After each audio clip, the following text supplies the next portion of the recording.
Be me. 34. New HR manager at Jenkins and Partners Engineering. About 50 employees, mostly dudes. Spent years working toward this. HR management in male-dominated industries. Someone has to fix these places. Engineering firms are the last holdouts of bro culture. Guys getting paid more for the same work. Acting like they earned it. Been here 3 weeks. Already see it all. The way they talk over the 2 female engineers, decisions made over after-work drinks, promotions based on culture fit. But they don't know what I can do. Yearly behavior reviews are my domain. Soft categories are subjective. Collaboration, communication style, those are mine to rate. Been systematically rating the men lower. Just a point or two. Affects their raise percentages. Call it closing the gap. This morning, the janitor, Ray, walks into my office. 60-something. Been here forever. Didn't knock. Just shuffled in while I'm on a video call. Waved him away, annoyed. He backed out like a scolded dog. Learn some boundaries. Later, the intern, Jessica, asks about career development. Stopped everything for her. Spent 20 minutes giving her resources. Women in leadership programs. That's real mentorship. But here's why I really took this job. There's this guy, Tom Brennan. 43, senior CAD technician. Been here 12 years.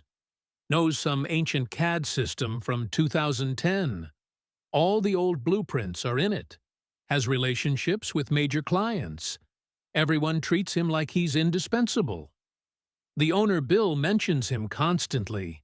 The guys all respect him. Quiet, competent, doesn't play politics. That's exactly the problem. He's the good old boy who coasts on being here forever. The backbone of the old guard. I need to break him. Called a company-wide meeting. 60 people in the conference room. Prepared handouts, whole presentation. Told them we're implementing inclusive communication standards. Saw a few eye rolls. Expected. Handed out the pronoun policy. Everyone must add pronouns to email signatures. Wear pronoun name badges. State pronouns when introducing in meetings. Misgendering results in written warning. Non-compliance documented as diversity demerits. Affects raises and bonuses. Repeated violations grounds for termination. Framed it as client expectations. Industry standards made it sound inevitable. Most guys exchanged looks, but nodded. Jake almost laughed. Made a mental note. This isn't optional, I said. Company policy. Full compliance by end of week. Felt good. First major initiative. Strong leadership. Next day, most guys had complied. He, him on signatures. Badges on shirts. Not enthusiastic, but compliant. Except Tom. Checked his email signature. Nothing. No badge at his desk. Just working like nothing changed. Sent him a reminder email. No response. Knew he was going to be a problem. Week later, started enforcement. Sent emails to anyone missing pronouns. Most updated within 24 hours. Tom still ignoring. Wednesday project meeting. 12 people in conference room. Tom presenting some client thing. Blueprints. Timelines. I wasn't listening. I was watching his badge area. Still blank. Interrupted mid-presentation. Tom, I notice you haven't added pronouns to your email. This is company policy now. He looked at me totally calm. I use people's names. That's not in compliance. You received the written policy. I did. I read it. Then he just went back to his presentation. Like I hadn't said anything. Like I wasn't his superior. Room went silent. No one backed me up. Felt my face get hot. Sent Tom formal written warning that afternoon. CC'd Bill, the owner. Policy violation. Official warning. He replied in 2 minutes. Understood. That's it. Not I'll comply. Just understood. Scheduled mandatory inclusive communication training. 2 hours Friday afternoon. Paid external consultant $300. She talked about pronouns and workplace inclusion. Most guys looked bored. Tom took notes, asked nothing. At the end, asked everyone to commit to the policy. Everyone said yes. Tom said, "I heard everything you said." Not a commitment. Pulled Linda aside after. She's office manager, been here 15 years. Tom's being resistant, I said. Men like him are why women can't advance. Linda looked at me. Why are you so focused on Tom specifically? Because he refuses to comply. He uses everyone's names. Always has. He's respectful. That's not the point, I said. This is about standards. Melissa, her voice was gentle. Why are you really doing this? Bristled. Because women have too little power here. These men need to understand they don't make all the rules. Our initiatives or your initiatives? She asked. What's that supposed to mean? Tom's trained 3 female engineers since I've been here. Never talked over anyone in meetings. Doesn't go to after-work beers. Goes home to his kids. You're treating him like the enemy when he's just Tom. That's basic job duty, not allyship, I said. Walked away. Bothered me that she defended him over me. Friday after the training. In my office, catching up on emails. Heard voices from the break room. This whole pronoun thing is insane, someone said. Just comply, dude. Not worth fighting HR. Then Jake's voice. Wait, she said, we must use people's stated pronouns right. Like it's mandatory. Yeah, Rule 3. Written warning if you don't. Pause. Then Jake again. What if we just change our pronouns? Silence. Then laughter. She'd have to use them. It's her own rule. Dude, she'd lose her mind. But she can't say no, right? That would mean the whole policy is fake. More laughter. Someone said Tom doesn't even have to do anything. We can do this. Sat at my desk, blood pressure rising. Were they seriously going to mock this? Told myself it was just talk. Monday morning.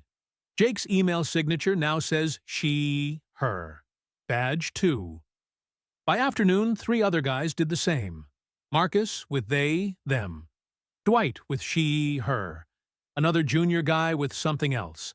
Stared at my screen. Were they serious? Thought maybe Jake was genuinely exploring his identity. My policy made him feel safe. That's what it's for, right? Afternoon meeting. Jake introduced himself. Hi, everyone. Jake Martinez, Structural Engineering. My pronouns are she, her. He was trying not to smile, but technically complying. Wrote it down. Told myself policy working. Tuesday sent group email about safety inspections. Typed naturally. Jake said he would handle inspection coordination. Hit send. 10 minutes later. Jake replied all. Hi, Melissa. Just a reminder. My pronouns are she, they, her. I believe you misgendered me in this email. Per Company Policy Section 3. Filing formal complaint. CC'd everyone. Bill, department heads, general HR. My hands shook. Then Marcus filed one. Melissa referred to me as he. My pronouns are they, them. Formal complaint attached. Then Dwight. Melissa's signature only lists she, her. Does this exclude non-binary identities? Requesting clarification. Within 2 days. 8 formal complaints. All documented per my own system. Weaponizing my rules. Called Jake to my office. Are you mocking this policy? He looked at me straight-faced. No, I'm participating. Isn't that what you wanted? Your policy makes me feel safe exploring my gender identity. Jake, are you saying I'm not allowed to use she, her pronouns? Because that sounds like discrimination. Couldn't say it was fake. Couldn't say he was lying. That would mean admitting the whole thing was theater. He knew it. I knew it. Couldn't do anything. Dismissed him. By Friday, half the guys had changed pronouns, filing complaints against each other, against me, against Linda.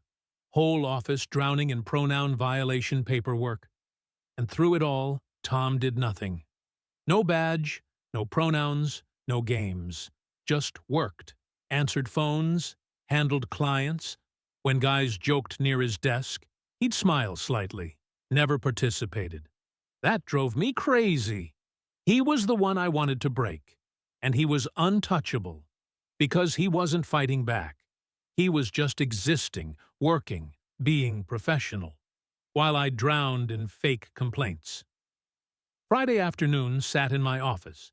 Stack of pronoun complaints on my desk. All filed by men against me. Heard them laughing in the bullpen. Heard Tom's voice in the hallway. Calm and patient on the phone with a client. Completely above the chaos. Realized he didn't have to fight me. His non-compliance gave them permission. His quiet refusal was more powerful than any protest. They followed his lead without him saying a word. Had to make an example. Monday morning, company-wide meeting. Q4 project pipeline. Attended with clipboard ready. Tom presented the Westfield update. Their biggest client, $2 million project. Timeline, specs, coordination. Around the room, 3 guys wearing she/her badges. One guy corrected someone's pronoun mid-sentence as a joke. People smirked. My face burned. Tom finished. Saw my opportunity. Tom, this would be a good time to introduce yourself with pronouns. Like everyone else. He looked at me. Everyone here knows who I am. It's company policy. I use people's names. Melissa. Same as I have for 12 years. Jake couldn't resist. Actually, Melissa, you just used who to refer to Tom. That's a gendered assumption. Should be whom, or avoid pronouns entirely. Guys snickered. Someone coughed to cover a laugh. I was done. The second meeting ended. Sent Tom an email. Come to my office immediately. He walked in 2 minutes later. Calm, waiting. I'm terminating your employment effective immediately. His expression didn't change. For what? Insubordination. Failure to comply with company policy. Creating hostile work environment. Emboldening others to mock diversity initiatives. You're firing me over pronouns. I'm firing you for repeated policy violations and undermining workplace culture. You don't align with our values. Our values, he said quietly, or your values. I stood up. Clean out your desk. You have 1 hour. Linda will supervise. He didn't argue, just nodded and left. Sat back down, hands shaking, but triumphant. I'd done it. I'd shown them. You don't disrespect my authority and stay here. Watched from my window. Tom packed his desk. Guys gathered around, upset. Jake gestured at my office. Marcus shook his head. Tom stayed calm, packed his stuff. Guys helped carry boxes to his car. He left, just drove away. I'd won. Tuesday morning, got in early. Felt good. Policy defended. Authority established. Around 10 heard raised voices. Field supervisor on speakerphone. What do you mean Tom's not there? I need the foundation specs on Monroe Street. He always handles this. Junior engineer. Tom's not with the company anymore. What? I need revision blueprints from 2018. They're in the old CAD system. I'll figure it out. Told myself not my problem. They'd figure it out. Tom wasn't irreplaceable. Tuesday afternoon phone call transferred to me. Woman's voice irritated. This is Sarah from Westfield Properties. Is Tom available? Tom is no longer with the company. Since when? As of yesterday. Tom's managed our projects for 6 years. He knows our entire system. Who's taking over? We're assigning someone this week. I want Tom. Have your manager call me. She hung up. Felt the first flutter of unease. Pushed it down. Client relationships transfer. People adapt. Wednesday morning, Dwight ran into office. We have a problem. Client needs blueprints from 2012 project. Everything's in that old AutoCAD format Tom used. None of us can open the files. Figure it out, I said. There are tutorials online. Deadline is Friday. Then you'd better work fast. He left stressed. Not my problem. This would force them to build better systems.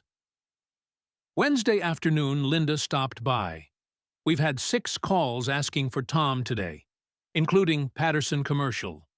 They're threatening to call Bill directly. Bill's at a client site, right? He'll be back Thursday. Then we'll handle it Thursday. But I felt it now. Unease growing. Maybe I'd miscalculated. Wednesday evening, leaving late. Past conference room. Heard voices.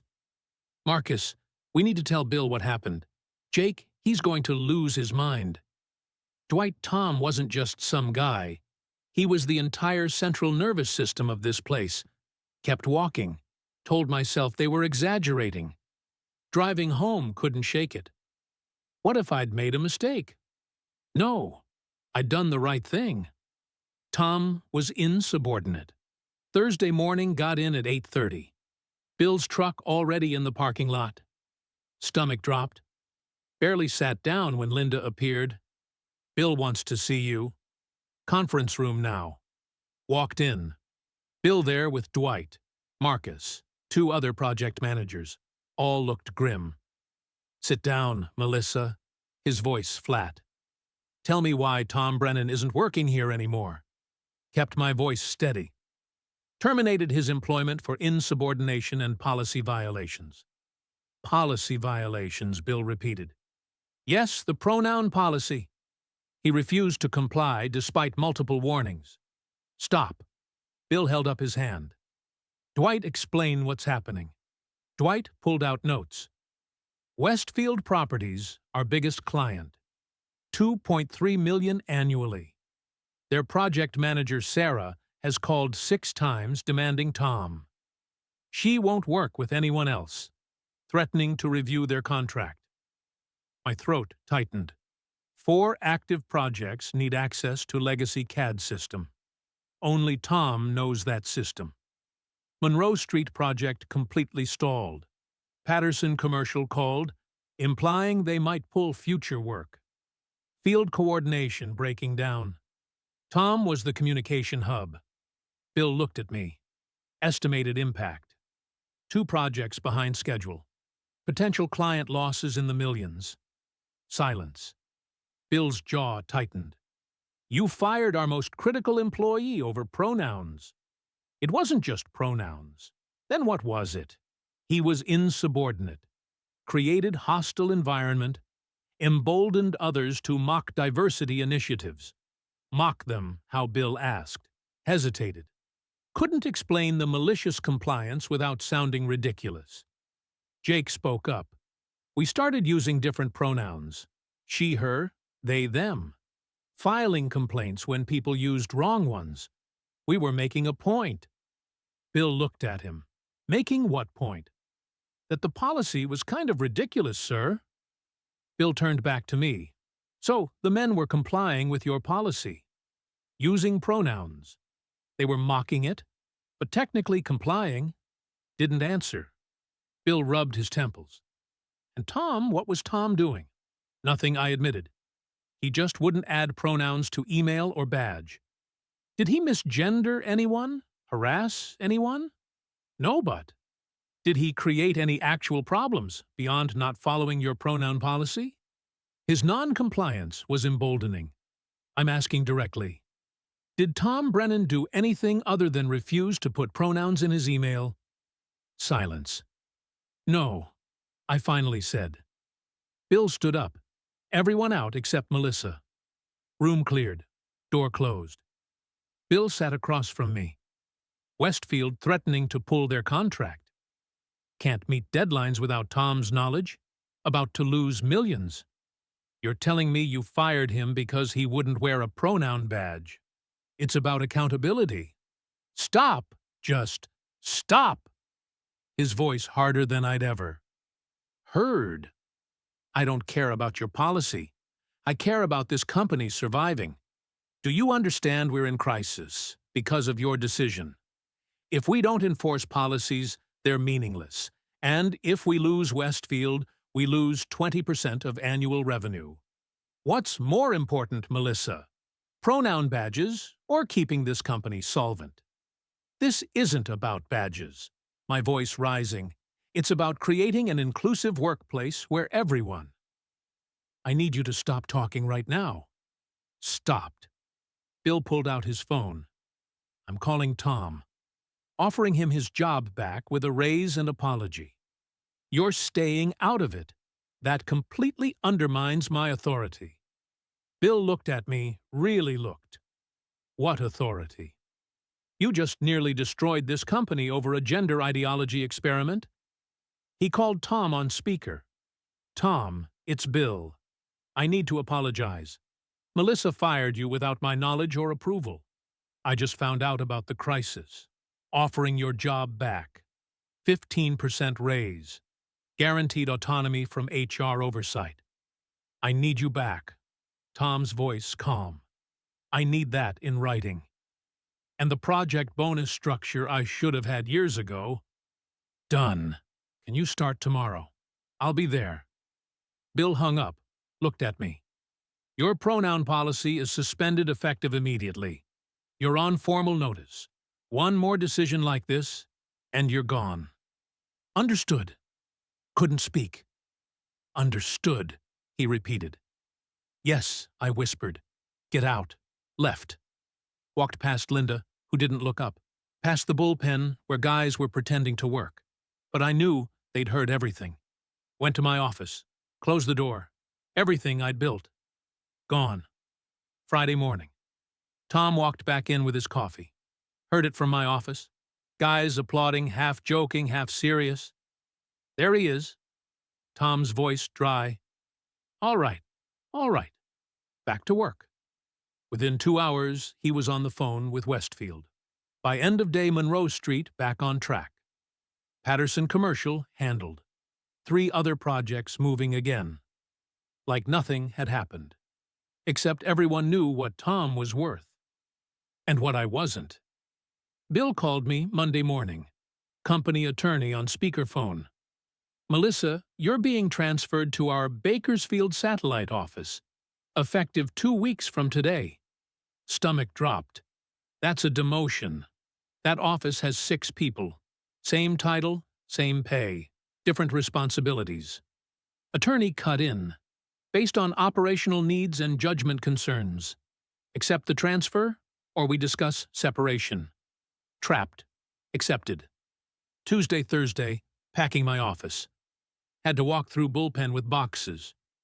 Jake still wearing his she-her badge mockingly. Saw me, grinned, waved. Tom at his desk on a client call. Didn't even look up. Linda brought final paperwork. Tried connecting. I was trying to make things better for women here. She looked at me neutral. You made things worse for everyone. Tom's one of the good ones. You should have left him alone. Bill sent company-wide memo. Pronoun policy suspended indefinitely. Employees may voluntarily include pronouns. Didn't mention me. Didn't need to. By end of day, guys had removed badges and signatures. Back to normal. Now I'm in Bakersfield. Small office, 6 people. Benefits, paperwork, compliance reports. No policy authority, no power to change anything. But I'm not done. They think they won. Tom, Jake, all of them. They ganged up on me, weaponized my own policy, humiliated me, made me look incompetent in front of Bill. I'm documenting everything, every conversation, every decision Bill made, how he sided with them over me. There are labor lawyers who specialize in this. Discrimination, retaliation, hostile work environment against me this time. I'll rebuild. Transfer to a company that values inclusion. Maybe file complaints with the EECC. They wanted me gone. They got what they wanted.